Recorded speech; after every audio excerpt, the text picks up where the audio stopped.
Hello everyone, this is Pooja Sharma from Pooja Sharma classes. उम्मीद करती हूँ आप सब अच्छे होंगे। तो हम डिस्कस करेंगे यूपी टेट और सुपर टेट 2023 के लिए। इसमें हमारी क्लासेस चल रही हैं सीडीपी को लेकर, बाल विकास से संबंधित यहाँ पे हमारे चैप्टर चल रहे हैं। तो इसमें हम आपके साथ अधिगम को पढ़ेंगे। अधिगम का मतलब होता है सीखना। तो हम लर्निंग को समझेंगे क्या होती है, किस तरीके से हम चीज़ों को सीखते हैं। ठीक, तो जो हमारे वक्र होते हैं सीखने का वक्र होता है, इसके बारे में हम इस वीडियो में पढ़ेंगे। ठीक, तो स्टार्ट करते हैं। आपको वीडियो पसंद आती है तो वीडियो को लाइक ज़रूर कर देना और अपने दोस्तों के साथ शेयर कर देना। यूपी टेट के लिए हम बहुत ही बेहतरीन तरीके से सभी क्लासेस चला रहे हैं, तो आप हमारे साथ जुड़ जाइएगा और आप अपनी तैयारी को बेहतर बनाइएगा। तो समझते हैं जो आपका अधिगम होता है, जो इनकी सीखने की जो आवश्यकता होती है, इनकी हम पहचान कैसे करेंगे। तो चलिए समझते हैं। सबसे पहले हम बात करते हैं सरल रेखीय वक्र की। जो आपका सरल रेखीय वक्र होता है, यह क्या होता है, इसको समझते हैं। तो सरल रेखीय वक्र में इसमें अधिगम होता है। अधिगम का मतलब होता है आपका सीखना। क्या होता है? सीखना होता है, आपको ध्यान रखना है। तो इसमें अधिगम की मात्रा व अधिगम में लगा समय कैसा होता है? समान होता है। अधिगम में जो समय लगता है वह कैसा होता है? समान होता है। इसी को हम क्या कहते हैं? रेखीय वक्र कहते हैं। इस चीज को हम क्या कह देंगे? रेखीय वक्र कह देंगे, क्योंकि यहाँ पे सरल रेखीय की बात की गई है, यानी कि समान लगने वाला जो समय है वही आपका रेखीय वक्र कहलाता है। यह चीज आपको ध्यान रखनी है। ठीक, समान रेखीय वक्र है यह आपका, यानी कि यहाँ पे समान क्या लगता है? आपका समय लगता है। तो यही आपका रेखीय वक्र कहलाता है। एक ही सीध में यह चलता है, समान तरीके से चलता है। जैसे हम उदाहरण की बात करते हैं, कोई बालक 4 घंटे में 4 अध्याय याद करता है, यानी कि 4 घंटे में 4 चैप्टर को याद कर रहा है। तो इसमें क्या लग रहा है आपका? यहाँ पे आपका समान वक्र लग रहा है। क्या लग रहा है? समान समय लग रहा है। इसी को हम क्या बोलेंगे? इसी को हम रेखीय वक्र बोल देंगे। यहाँ तक बात क्लियर? जहाँ पे आपका समान समय लगता है उसी को हम रेखीय वक्र कहते हैं। और जैसे हम उदाहरण में बात करते हैं, तो 4 घंटे में बच्चा है वह 4 अध्याय को, 4 चैप्टर को वह याद कर लेता है, तो समान समय उसमें लगता है। यही चीज़ें आपकी सरल रेखीय वक्र कहलाती हैं।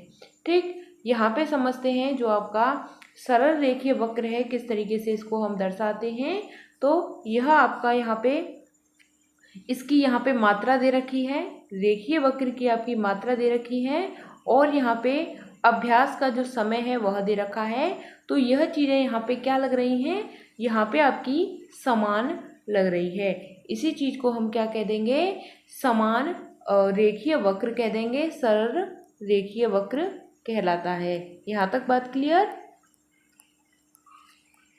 यहाँ तक बात क्लियर? चलिए आगे बढ़ते हैं। अब बात करते हैं, सेकंड आता है आपका उन्नतोदर वक्र। क्या आता है? उन्नतोदर वक्र आता है। इसकी हम बात करते हैं, तो जिस वक्र में प्रारंभिक सीखने की दर क्या होती है? तीव्र होती है, और बाद में कैसी हो जाती है? बाद में धीमी हो जाती है। तो इस वक्र को हम क्या कहते हैं? इस वक्र को हम उन्नतोदर वक्र कहते हैं, और इसी को हम अवतल वक्र भी कह देते हैं। उन्नतोदर वक्र को हम क्या कह देते हैं? अवतल वक्र भी कहते हैं। यह चीज़ आपको ध्यान रखनी है। तो पहले यहाँ पे सीखने की जो दर होती है कैसी होगी? सबसे फास्ट होगी, फिर उसके बाद में क्या हो जाएगी? धीमी हो जाएगी। सबसे पहले तीव्र होगी, उसके बाद में यहाँ पे क्या हो जाएगी? आपकी धीमी हो जाएगी। यह चीज़ आपको ध्यान रखनी है। सबसे पहले तीव्र, उसके बाद में धीमी हो जाती है। इसी चीज़ को हम क्या कहते हैं? उन्नतोदर वक्र कहते हैं। और उन्नतोदर वक्र का दूसरा नाम है आपका अवतल वक्र। ठीक, उन्नतोदर वक्र का दूसरा नाम आपका अवतल वक्र हो जाता है। तो इस वक्र में क्या होता है? सबसे पहले यहाँ पे जो सीखने की दर होती है सबसे तीव्र होती है, फिर उसके बाद में क्या हो जाती है, धीमी हो जाती है। यह चीज़ आपको ध्यान रखनी है। ठीक, यहाँ पे आपका ग्राफ दे रखा है, तो यहाँ पे इस तरीके से यहाँ पे होगा। यहाँ पे मात्रा दे रखी है आपको, यह मात्रा है सीखने की और यह आपका समय है। तो यहाँ पे क्या होगा, सबसे पहले ऊपर गया ग्राफ, यहाँ पे तीव्र हो गई, फिर उसके बाद में ग्राफ डाउन आता है, तो इसका मतलब धीमी पड़ जाती है।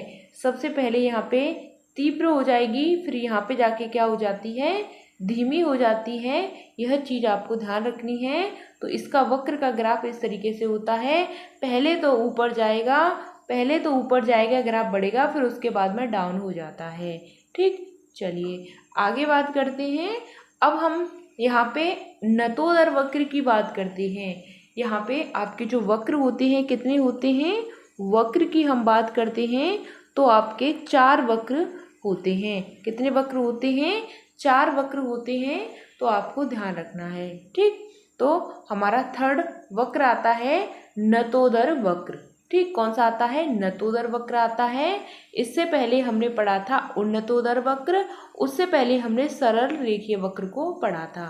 ठीक, तो हम यहाँ पे नतोदर वक्र की बात करते हैं, जो आपका 3rd नंबर पर आता है। तो इस वक्र में क्या होता है कि जो सीखने की गति होती है, पहले क्या होती है, पहले धीमी होती है और बाद में क्या हो जाती है, बाद में तेज हो जाती है। नतोदर वक्र में सीखने की जो गति होती है कैसी होती है, पहले तो धीमी होती है, फिर उसके बाद में क्या हो जाती है, तीव्र हो जाती है। तो यही आपका नतोदर वक्र कहलाता है। इस तरीके से इसका ग्राफ चलता है। ठीक, कैसे चलता है, पहले तो यहाँ पे धीमी होगी, फिर उसके बाद में बढ़ जाएगी। ठीक, इस तरीके से इसका ग्राफ होता है नतोदर वक्र का। तो इस वक्र को हम यहाँ पे उत्तल वक्र भी कह देते हैं।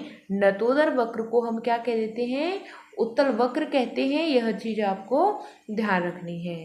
ठीक, यहाँ पे आपने समझ लिया कि जो आपका नतोदर वक्र होता है, सबसे पहले इसकी सीखने की गति क्या होती है, धीमी होती है, फिर उसके बाद में क्या हो जाती है, उसके बाद में गति है वह तेज हो जाती है। इस तरीके से यहाँ पे धीमी होगी, फिर उसके बाद में एकदम से ग्रो करने लग जाएगा। यही आपका नतोदर यानी कि उत्तल वक्र यह आपका कहलाता है।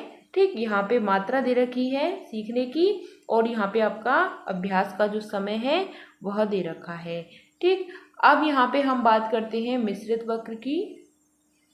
तो यह 4th नंबर पर आता है। इस वक्र में क्या होता है कि प्रारंभ में सीखने की गति क्या होगी, धीमी, बाद में क्या हो जाएगी, तेज हो जाएगी और कुछ समय तक ऐसे ही बनी रहती है, फिर उसके बाद में तेज हो जाएगी और फिर क्या हो जाएगी, धीमी हो जाएगी। यानी कि इसकी जो गति है इस तरीके से चलती है, धीमी तेज, यानी कम तेज होती रहती है, बढ़ती घटती रहती है।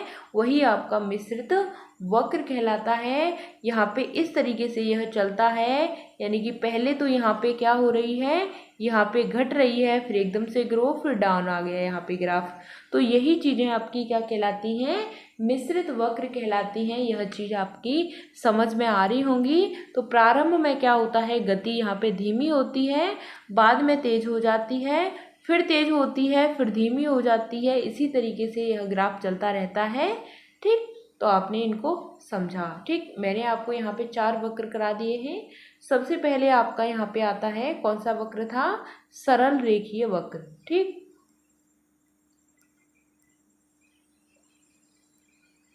सरल रेखीय वक्र आता है।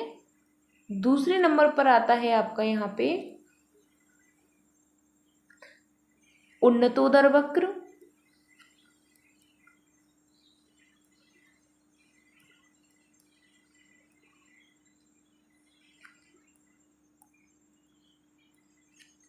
थर्ड नंबर पर आता है आपका यहाँ पे नतोदर वक्र।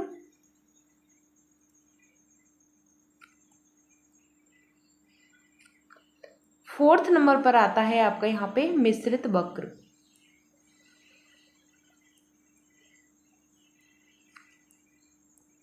ठीक, इस तरीके से आपके यहाँ पे 4 वक्र हो जाते हैं। सबसे पहले आपका यहाँ पे कौन सा वक्र होता है, तो यहाँ पे आपका सरल रेखीय वक्र होता है।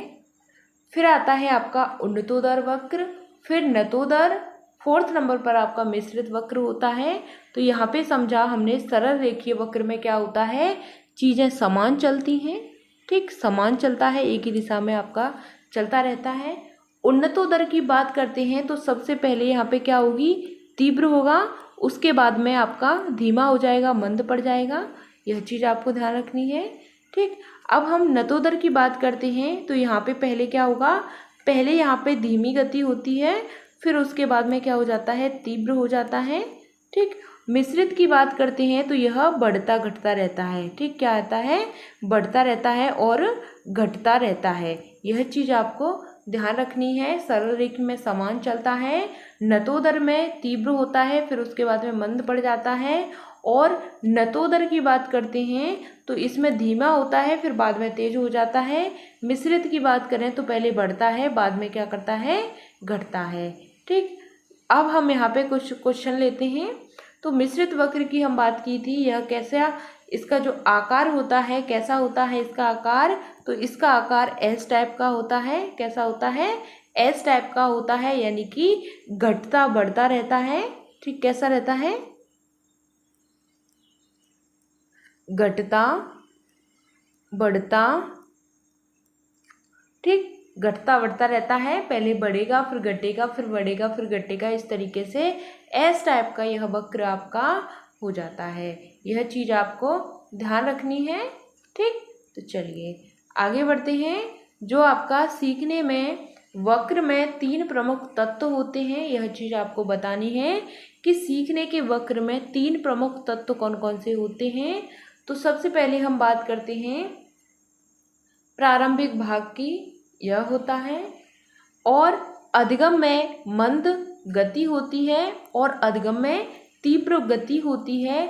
यह जो सीखने के वक्र होते हैं इसके 3 क्या हो जाते हैं, तत्व हो जाते हैं, 3 तत्व हो जाते हैं। तो प्रारंभिक भाग होता है सबसे पहला, उसके बाद में गति होती है, वह क्या होती है, मंद होती है, और गति क्या होती है, तीव्र होती है, यह चीज़ आपको ध्यान रखनी है। आगे बात करते हैं, पठार काल होता है। पठार काल की हम बात करते हैं तो पठार काल क्या होता है, तो अधिगम की प्रक्रिया में क्या होता है, बाधा होता है, यानी सीखने की प्रक्रिया में पठार काल क्या होता है, बाधा होता है, यह चीज़ आपको यहाँ पे ध्यान रखनी है, ठीक। चलिए अब हम बात करते हैं आगे कि अधिगम वक्र की खोज की थी, सीखने की वक्र की जो खोज की थी किसने की थी, तो यह आपके ब्रियान और किसने की थी, हांटर ने की थी। सीखने के वक्र की खोज, यह चीज़ आपको ध्यान रखना है, बहुत ही ज़्यादा क्या हो जाता है आपके लिए इम्पोर्टेंट हो जाता है कि जो अधिगम के वक्र की जो खोज किसने की थी, तो यह ब्रियान और किसने की थी, हांटर ने की थी, ठीक, हांटर ने की थी और ब्रियान ने की थी। आगे बात करते हैं, वक्र के प्रकार की बात करते हैं तो वक्र आपके 4 प्रकार के होते हैं। मैंने आपको बताया सरल होता है, उसके बाद में आपका कौन सा होता है, उन्नतोदर होता है, ठीक, कौन सा होता है, उन्नतोदर होता है, उसके बाद में आपका नतोदर होता है, और आपका यहाँ पे क्या हो जाता है, मिश्रित वक्र हो जाता है। यह 4 आपके वक्र होते हैं। आगे बात करते हैं, नकारात्मक वक्र की आकृति होती है, कैसी होती है, जो आपका नेगेटिव होता है, यानी कि उत्तल होता है। कैसी होती है आकृति, तो उत्तल होती है। यहाँ तक बात क्लियर, कैसी होती है, उत्तल होती है। यहाँ पे इस तरीके से समझते हैं, ठीक। यहाँ पे सीखने की क्या है, मात्रा है, सीखने की क्या हो जाती है आपकी, मात्रा हो जाती है, सीखने की क्या हो जाती है, यहाँ पे आपकी मात्रा हो जाती है, और यहाँ पे सीखने का क्या हो जाता है, समय हो जाता है, ठीक। तो इसके ग्राफ की हम बात करते हैं, नतोदर की, यानी कि उत्तल होता है, इस तरीके से होता है, यानी कि पहले तो क्या होगा, यहाँ पे घटेगा, घटता है, फिर बाद में क्या होता है, तीव्र हो जाता है, ठीक, पहले घटेगा फिर उसके बाद में बढ़ जाएगा, यही आपका क्या कहलाता है, उत्तल वक्र कहलाता है, नकारात्मक वक्र कहलाता है, नतोदर वक्र कहलाता है, ठीक। अब बात करते हैं अधिगम की नियत गति की जो अवस्था होती है इसके बारे में बताना है। तो कैसी अवस्था होती है? यह आपकी पठार के रूप में होती है। अधिगम की सीखने की जो गति होती है, नियमित गति होती है, वह कैसी होती है? यह पठार के रूप में होती है। ठीक, चलिए नेक्स्ट क्वेश्चन आता है आपका, बहुत ही महत्वपूर्ण है, वेरी इम्पोर्टेंट आपका क्वेश्चन हो जाता है। इसको आप नोट करके लिख लेना। तो इसमें आपका यह परिभाषा है पूछी जाती है, अधिगम वक्र अभ्यास के द्वारा उसकी मात्रा, गति, उन्नति की सीमा का ग्राफ पर प्रदर्शन होता है, यह क्या कहा जाता है? यह किसने कहा है? तो यह आपके गेट्स होते हैं, इन्होंने कहा है। गेट्स ने कहा है कि जो सीखने का वक्र होता है, अधिगम का वक्र होता है, यह अभ्यास के द्वारा उसकी मात्रा, गति, उन्नति की सीमा का ग्राफ पर क्या करता है? प्रदर्शन है। यह किसने कहा है? तो यह आपके गेट्स हो जाते हैं, इन्होंने यह चीज़ कही है कि उन्नति की सीमा का ग्राफ पर प्रदर्शन, यह आपका गेट्स ने कहा है। यह चीज़ आपको ध्यान रखनी है। यहाँ पे हमने जो आपका अधिगम होता है, इसका वक्र होता है, अधिगम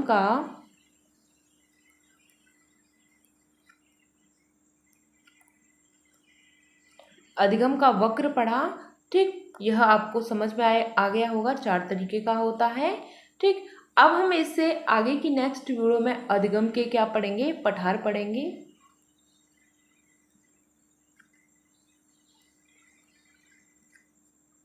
अधिगम के क्या पढ़ेंगे? पठार पढ़ेंगे। तो आपको मेरे साथ अभी से जुड़ जाना है और आपको अपने यूपी टेट 2023 की तैयारी को अभी से बेहतर बनाना है, क्योंकि यूपी टेट के बाद में आपका क्या होगा? सुपर टेट होगा। तो सुपर टेट का आपको यहाँ पे नोटिफिकेशन मिल जाएगा। कब? UP TET. और यूपी टेट के बाद में आपको यहाँ पे सी टेट भी होगा साथ ही साथ। तो यह चीज़ आपको ध्यान रखनी है, यूपी टेट और सी टेट। उसके बाद में आपका सुपर टेट है वह होगा, यानी कि 2024 तक आपका यहाँ पे जो चुनाव की प्रक्रिया है, तब तक आपका सुपर टेट हो जाएगा। यह चीज़ आपको ध्यान रखनी है। तो आपको अपनी तैयारी को अभी से स्टार्ट कर देना है। 6 महीने 6 मंथ आपको अपनी तैयारी को दे देने हैं, जिससे आपकी तैयारी बेहतर हो जाएगी, बहुत ही अच्छे से मजबूत हो जाएगी। क्योंकि यूपी टेट में आपकी जो 5 सब्जेक्ट आती हैं, यह 5 सब्जेक्ट आपको यहाँ पे सुपर टेट में देखने को मिलती हैं। सुपर टेट में आपको यह देखने को मिलती हैं, तो यह चीज़ आपको ध्यान रखनी है। ठीक, तो आपको अभी से इन 5 सब्जेक्ट को अच्छे से कमांड बना लेनी है, आपको अच्छी समझ बना लेनी है। ठीक, तो अभी से आप अपनी तैयारी को बेहतर बनाइए। मिलते हैं फिर आपको आगे की नेक्स्ट वीडियो में। अगर आपका कोई भी डाउट होता है तो आप हमसे कमेंट के माध्यम से पूछ सकते हैं, हम आपको आपकी हर एक कमेंट का आंसर करते हैं। तो आप हमसे पूछ लीजिएगा। ठीक, तो चलिए, थैंक्स फॉर वॉचिंग। जय हिंद, वंदे मातरम।